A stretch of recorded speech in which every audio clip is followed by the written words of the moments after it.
ये बैरिकेडिंग का इशू था जिसमें चला का किसी ने किया था, तो वहाँ पे भी हम महानगर पालिका से बात करेंगे।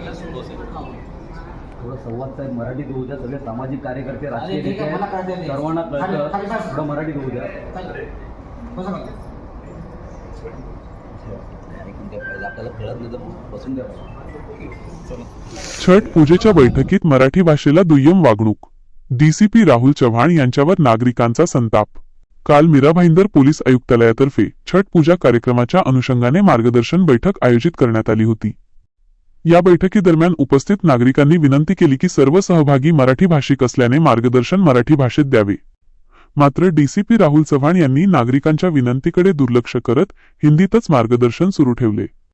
एवढेच नव्हे तर मराठी भाषेबाबत विनंती करणाऱ्या व्यक्तीवर त्यांनी जोरात ओरडल्याचा आरोप करण्यात आला आहे. सदर प्रकार मराठी एकीकरण समितीचे खजिनदार प्रमोद पार्टे यांच्यासोबत घडला. महाराष्ट्राची अधिकृत भाषा मराठी असताना सरकारी अधिकाऱ्यानेच मराठी भाषेचा अपमान केल्याने नागरिकांमध्ये संताप व्यक्त होत आहे.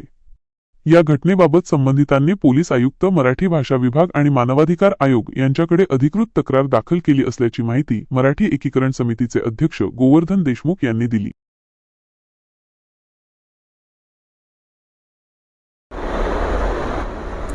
नमस्कार, जय महाराष्ट्र.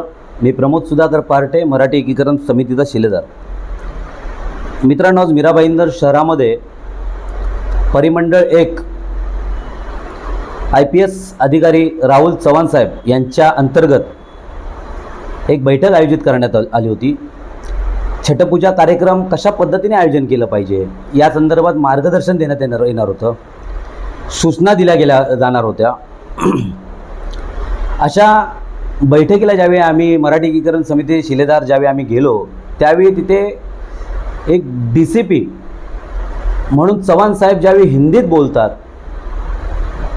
त्यावेळी मी नम्रपणे उभा राहतो आणि DCP साहेबांना सांगण्याचा प्रयत्न करतो की साहेब, तुम्ही मराठीत बोललात तर आनंद होईल. का तर ह्या शहरामधले इथे उपस्थित असलेले सर्व सामाजिक कार्यकर्ते, राजकीय नेते उपस्थित आहेत.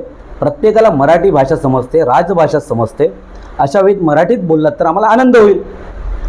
इतकं बोलल्यानंतर राहुल चव्हाण यांनी थेट खाली बस, उभं राहू नको अशा पद्धतीने ओरडून सर्वांसमोर मला खाली बसवले. मला एवढंच सांगायचं आहे की महाराष्ट्रामध्ये मराठी भाषेची मागणी करणं हा कायद्याने गुन्हा आहे का? महाराष्ट्रामध्ये आपण मराठी भाषेची मागणी नाही करायची, मग कोणत्या भाषेची मागणी करायची?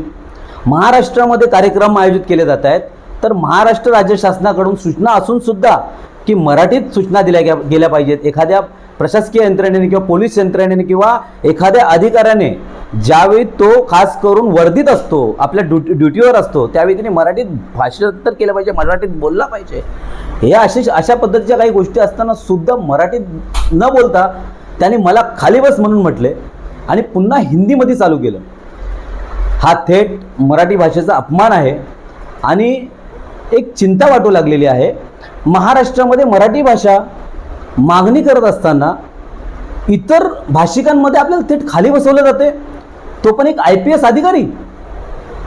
केवढी लाजिरवाणी गोष्ट या महाराष्ट्रामध्ये. मला वाटतं की कुठेतरी हे थांबलं पाहिजे.